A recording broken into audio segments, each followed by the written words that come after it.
Welcome to Season 4 of AIHA's podcast series, The Healthier Workplaces Show, where we explore timely and informative topics about occupational and environmental health and safety. I'm your host, Alejandro Castillo. Today, I have the pleasure of speaking with industrial hygienists Hilarie Warren and Richard Hirsh.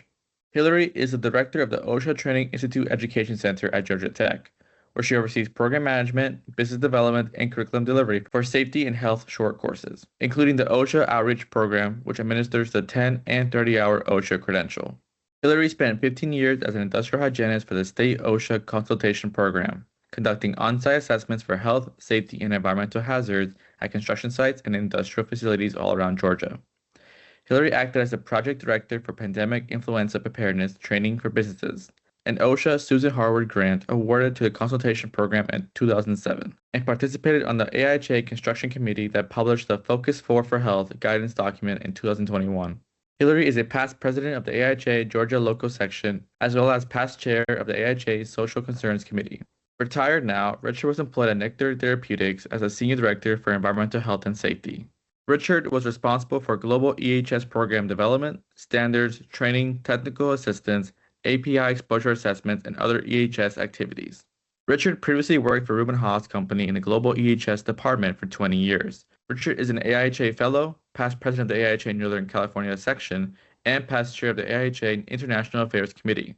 He received the AIHA Social Responsibility Award in 2012 as team lead for the Developing World Outreach Initiative and the Christine Einer Award from the AIHA Northern California Section in 2011.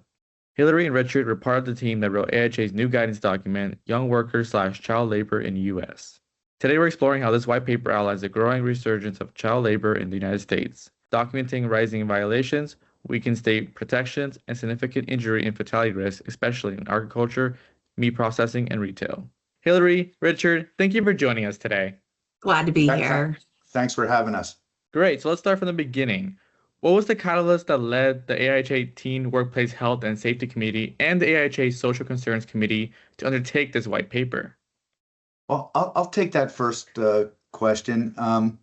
Really, for me, it was a convergence of events that led me to writing the first draft of this paper in late 2023, around December of that year. So it's almost 2 years ago.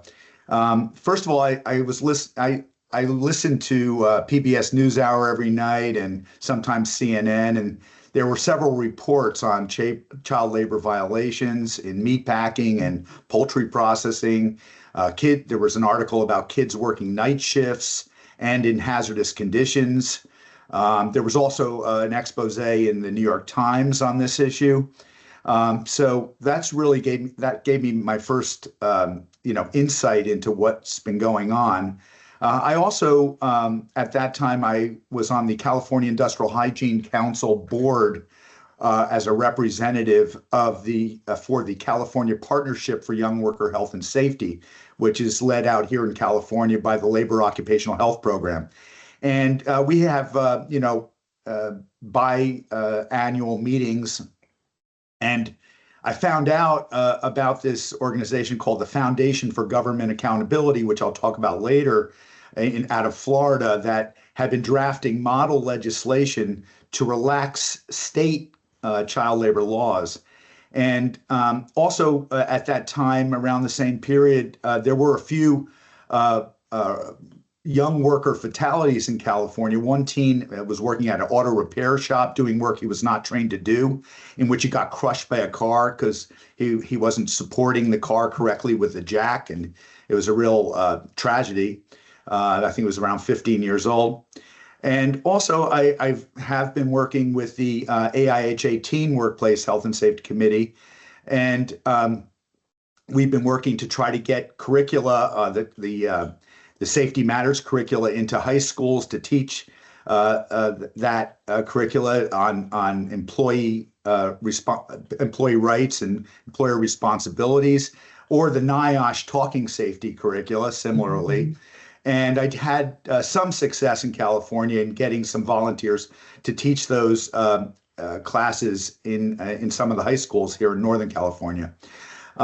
Then I found out about the AIHA Grand Challenges Initiative to protect. One of the initiatives is to protect vulnerable work populations, and one of those is surely teenagers. So putting all that together is really the impetus for writing the initial draft. And then when I got to Columbus, Ohio at AIHA Connect that year, I met Hilarie, and she offered to assist in this project, and she was on the Social Concerns Committee. So it was a nice connection between the Teen Workplace Health and Safety Committee and the Social Concerns Committee. Yeah, I remember that meeting and being really excited about it. I was chairing the Social Concerns Committee at that time, and part of the mission statement for the Social Concerns Committee here at AIHA is to address and respond to vulnerable and underrepresented populations in our workplaces. So it seemed like sort of a perfect fit, and Rich had really done a lot of legwork and was really excited about it. And we talked about it as a committee and agreed this would be something that we would want to collaborate on.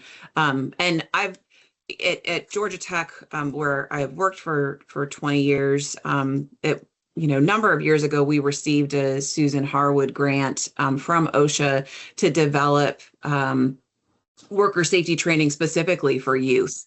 And I got to work on that project for a couple of years and spend time in high schools, talking to young people about either getting their first job or hearing about their first job experiences, and certainly recognized the need here and was excited to pursue this forward with Rich and the teen committee.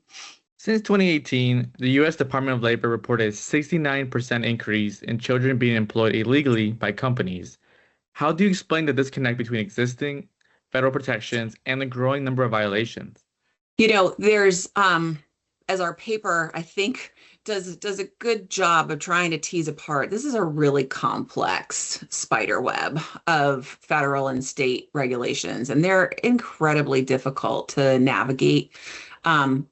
And then when we know that there's complexity, that leads to gaps and increased risk, of exploitation. I think that there's been a transition in this country, in recent years, probably in the last decade, really moving rapidly towards some non-traditional employment structures, with increases in, independent contractors and gig workers, and decreasing full-time employment, and even just really nebulous definitions around, work structure. And I think that's contributed. And I also think it's worth reflecting on what has happened since 2020 and the pandemic. I think that there's been a higher number of youth needing to enter the workforce sort of earlier or for longer periods of time to supplement their family's income when it's been lost, due to the primary earners, being taken out of the workplace due to the COVID-19 impacts. And I think we've got data, right, that shows that 50% of young workers are contributing a portion of their earnings towards their families. And I think that's increased in the last several years. So those are a few things from my perspective. Rich, you want to add anything to that? Yeah, I would also say, I think those are all good points. But, even more recently, we've seen the budget cuts through DOGE affecting OSHA, affecting NIOSH, which could provide outreach and information, education on this topic to employers. So I think that contributes. We've seen the child migration into kids seeking asylum in the country over the last several years through the pandemic. And from my reading, many of them have sort of become indentured servants, working for third-party contract service agencies at arm's length from the parent company, whether it's in poultry processing or meat packing or even car manufacturing. where they come in as cleaning crews, and the kids get housing through these third-party contractors, and they're sort of at arm's length, and they don't want to draw attention to their undocumented status, and they're intimidated from reporting violations, so they kind of go under the radar. They're also cheap, so the employers find them an attractive source of labor, and they don't question authority. They don't know their rights. Employers might not even know their own responsibilities.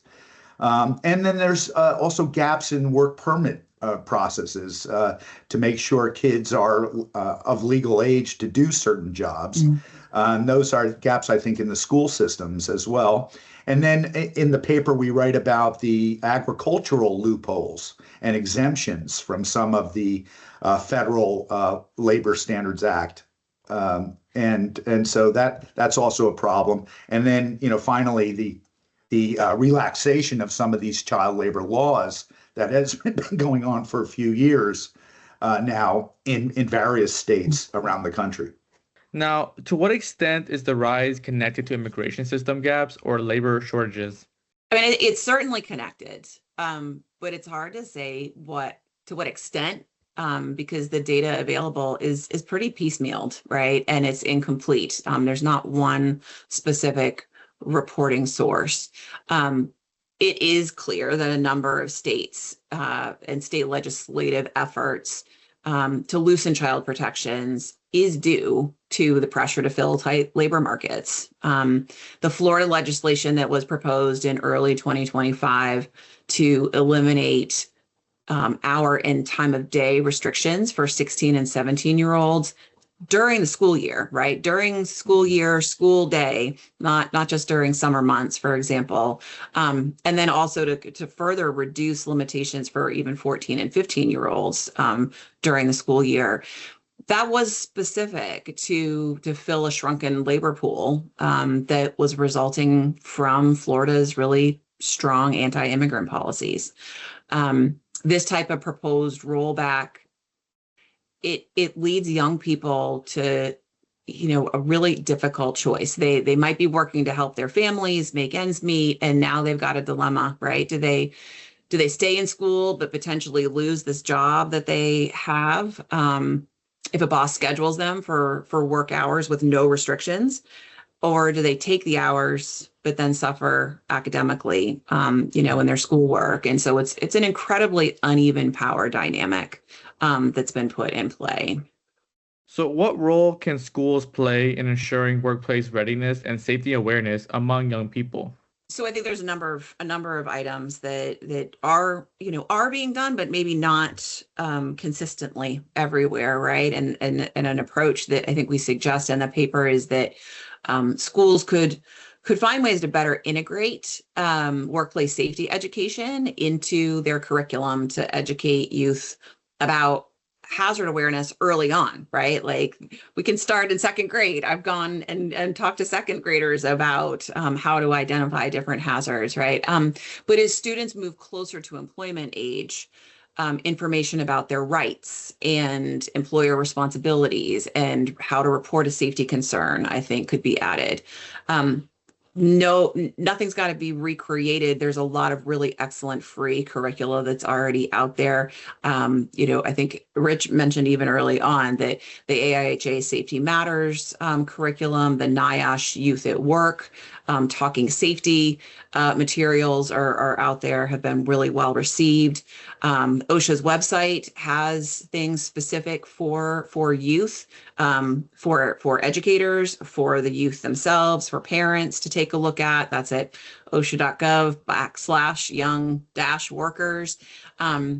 There's ways that the schools can integrate it in. I think that there's certainly working on strengthening the work permit process. Sort of near and dear to my heart, just because I have a background in going on site to different companies to do evaluations, for them and regarding hazard awareness, is that I think that there should be someone that's looking to do an on-site evaluation ahead of time, and then throughout the work placement process for these students that are going out for either, internships or apprenticeships or some work experience, that we could be looking at these locations ahead of time to make sure working conditions are appropriate. And I think also really importantly that is if a company that's been selected for a placement opportunity like this, if they have anything other than an impeccable safety record, or they can't speak to how young workers specifically are going to be protected while they're, working for them, I think strong consideration really needs to be given on whether they're an appropriate fit for a work placement or apprenticeship or an internship. Starting with prevention first.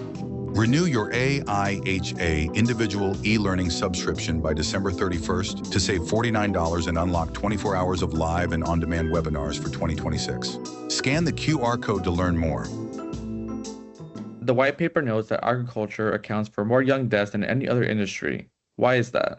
Well, having spent a little time on a farm, right, agricultural work is uniquely dangerous for a number of reasons. And it's because the hazards of the work are really wide ranging, right? There's heavy equipment, moving parts, exposure to extreme weather conditions, chemical and pesticide exposure, unique endemic, biotoxins in the soil, depending on where you are in the country, unpredictable live animals, right? And so the list goes on. And for miners, whose bodies, are still developing, and their systems, and they metabolize chemicals differently than we do as adults, or their bodily strength is not where it is as an adult for really rigorous manual material handling, for example. Those risks just compound. The National Children's Center for Rural and Agricultural Health and Safety, they noted in 2020 that a child dies in an agriculture-related incident every 3 days. So it is uniquely dangerous. And there's minimal federal and state oversight. The rules are really confusing. The Department of Labor's laws vary depending on where the child age falls, something from 12 to 14 and then 16 to 17, and whether it's after school hours, whether it's a non-hazardous job with parental consent, if a waiver has been obtained, if it's a family-owned farm, if family members are working there.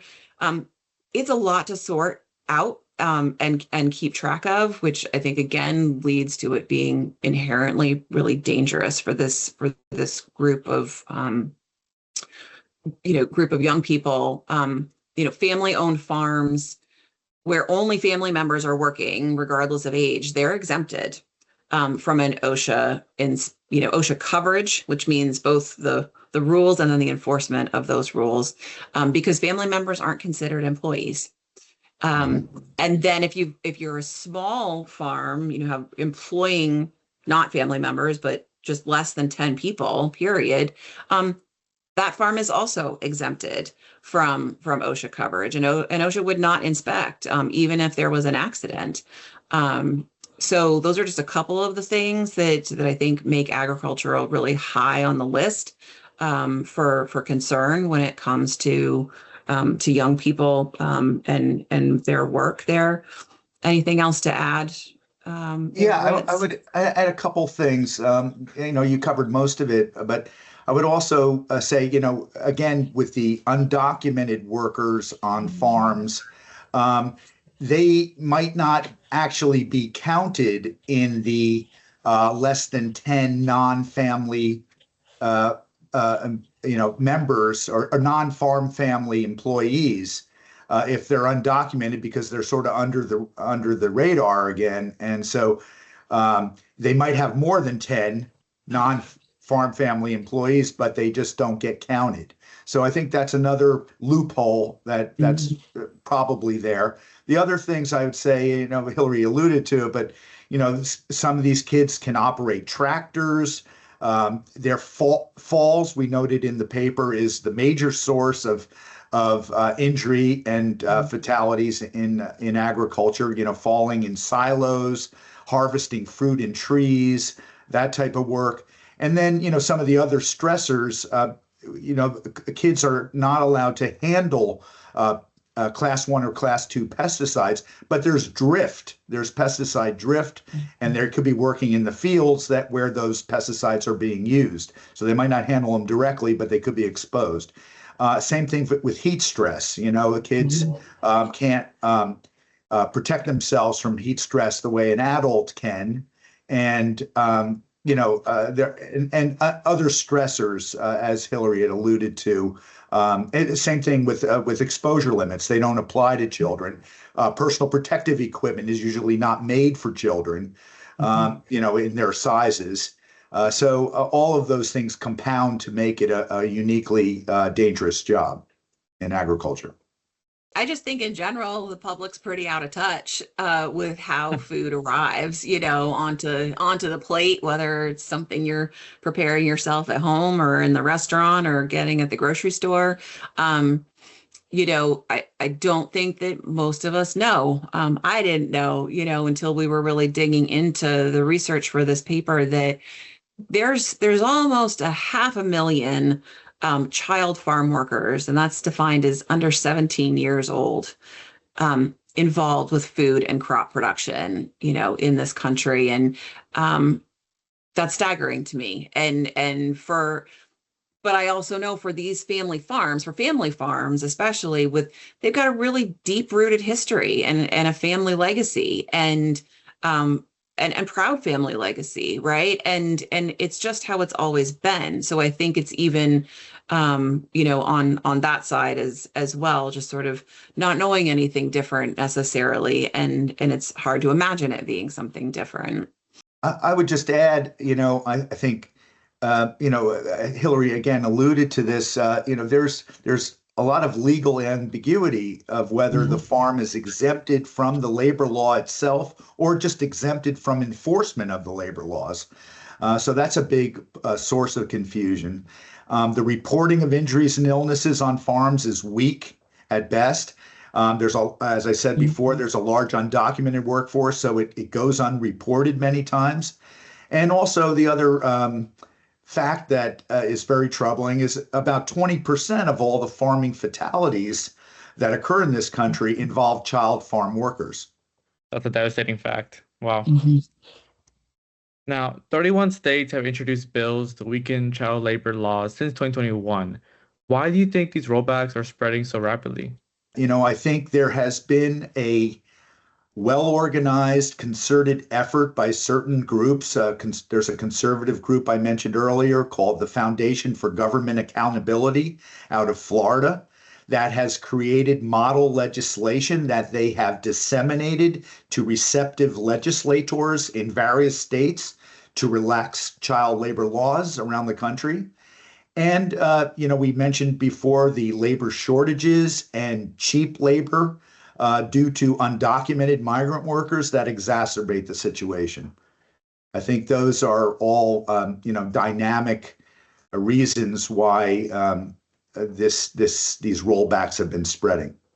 Now, what exactly is Project 2025? Well, the Heritage Foundation, which is the author of Project 2025, proposes that the Department of Labor roll back regulations that currently restrict underage workers from taking regulated jobs in dangerous fields. It also argues that underage teens offer an opportunity to fill labor shortages in these hazardous workplaces. It also proposes that the Department of Labor should amend its hazardous work order regulations to merit teens to access work as long as they have training and parental consent, which directly contradicts years of legislation ensuring that some jobs are simply not to be performed by minors. Iowa now allows 14-year-olds to perform assembly work in factories and meatpacking facilities, which directly violate the federal child labor laws. Federally, those laws apply unless the state's laws are more restrictive. But in the cases where the state laws are less restrictive, the federal laws are supposed to be applied. Other states like Arkansas have removed age verification requirements for hiring children. Florida has proposed relaxing guidelines which would allow 16-year-olds to work longer hours on school nights, which likely will lead to lost sleep, missed school days, falling behind on schoolwork, and reducing the quality of their education. The white paper recommends expanding OSHA authority and increasing the Department of Labor budgets. What political or structural barriers stand in the way? On one hand, each administration that comes in, it comes in with its own priorities, and also whether they're going to go with a carrot or a stick approach, right? Like, or is OSHA going to focus on enforcement, or are they going to focus on outreach and training?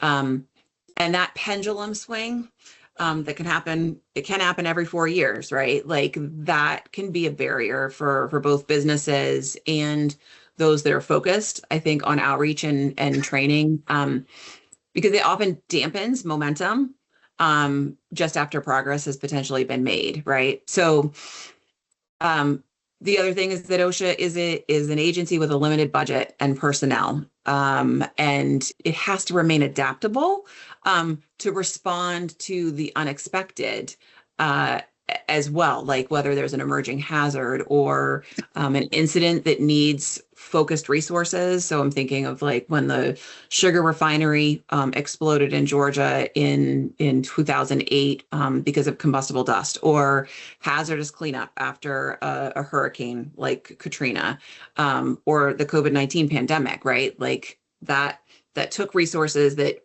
could have been, allocated and were designated to be allocated for one thing and needed to be sort of rerouted to address those emerging elements. But on the other hand, right, like the reality is that political will is just sort of not always there. And this particular worker group is a constituency that doesn't have a significant lobbying influence to fight on its behalf for change. There are a lot of people out there doing good work, doing hard work, have dedicated their lives to it, but it's really hard when you're up against other really big industry influences. AIHA Connect 2026, Respirable Crystalline Silica and Other Minerals and Metals. Symposium call for papers deadline is January 14th. Scan the QR code to learn more. So I would say, improved injury and illness data just allows one to make better decisions. I always believe in trading conservatism for data. And that would allow us to focus on the worst violating industries where we're seeing injuries and illnesses. It would allow us to tailor our regulations appropriately, tailor our outreach efforts to ensure we're hitting those vulnerable populations, ensuring that we're providing educational materials in languages that are understood by those groups of people, of children that need educational materials, and also to focus on making the work permit requirements and the processes for issuing work permits in school systems more robust, especially in areas where we're seeing those types of injuries and illnesses occurring, and as well as ensuring that our medical community and services and surveillance of medical injuries that might relate to the workplace are captured through proper surveillance. Hilarie, if you have something else? Yeah, no, I mean, I think you brought up a really good point around the medical community and medical services that, that's often an area where, at least from an OSHA perspective, I think we would be looking for referrals to be made. But it means that primary care providers, right, or urgent care clinics or emergency rooms, et cetera, like those service providers need to know what to kind of look for and how to ask those questions. If someone is showing up injured and it not assuming a kid fell out of a tree, for example, right, and instead sort of asking more along the lines of, what was going on, and understanding that there's probably going to be some reticence to sharing that, and and some concern. So making sure, I think, that that medical providers are equipped to know what they might be facing and how to ask those questions and how to render both obviously the medical care, but the sort of follow up of what else can we ask here? What else can we do? It's going to require everybody really sort of working together, right? It's a large group of stakeholders and invested groups that need to be on alert and need to be asking those questions so that we can work together to protect these kids. If the current trends of child labor continue unchecked, what do you foresee child labor in the U.S. looking like in 10 years? Well, I remain hopeful. I'm forever an optimist, despite the current trends. And hopefully we can correct the current slide that we've been witnessing. But it really can't remain unchecked, or we will continue to see child fatalities and injuries in multiple sectors of society, as well as a decline in their, the repercussions of that are a decline in their education, their psychosocial and economic well-being, and other, attributes that we expect children to gain as they grow up.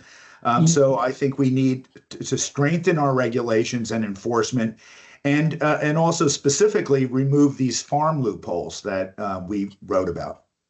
Yeah, I agree with everything you said, and I also am I'm an optimist. I've got two fairly young children myself, and thinking about what their future looks like, and one of them is getting ready probably to start working next year. That old summer job, and it's on my end. I'm an educator. I've been an educator for a while. That's the program that I run. And I think it's making sure that just even the general public, right? Like parents, right? Like myself, even, folks that aren't necessarily working in this particular field or space, know what's out there, know what we're up against, know where the privilege exists and where it doesn't, and where we need to be working really collectively to make sure we're protecting the most vulnerable. All kids deserve to be working safely, for their whole lifetime. And I think we need to work hard, like Rich said, to start checking this slide before it goes much further. As we approach the end of this episode, what message do you want to share to the public? I would say, if they don't want to read the entire white paper, I would direct them to the recommendations section at the end of the paper for each of the societal groups, in which we outline clear strategies and actions that employers and their supply chains could take, that workers can take, that government agencies can take, parents, communities, healthcare professionals, as well as the American Industrial Hygiene Association and other non-governmental organizations, to advocate for policies for young workers, and through legislation, OSHA enforcement, the Department of Agriculture, the Department of Commerce, as well as state legislators, actions that they can take to help protect young workers from harm. Just in general for the public, there's been plenty of people that have said, but I think James Baldwin said it pretty well, right? Like the children are always ours, every single one of them, all over the globe. And I think we can be afraid, but we can address complex issues. And we can do so with the data that we have right now. I'm a data person. I'd always like more of it, but I think that while we can certainly continue to study this problem, we can continue to train people about the problem and how to protect themselves from hazards, but we can't solve this problem unless the stakeholders, I think, choose to act preventatively on what we already know contributes to the situation that we're in. And it's like Rich says, sort of weak laws, market forces, failures in our immigration system. We have to address those elements and and do so collectively. Hilarie, Richard, thank you so much for joining us today. You're so Thank you. welcome. Thanks for having us. That wraps up today's episode of the Healthier Workplaces Show. To learn more, visit the AIHA website and follow us on social media. Thank you for tuning in, and as always, remember that healthier workplaces mean a healthier world. Until next time.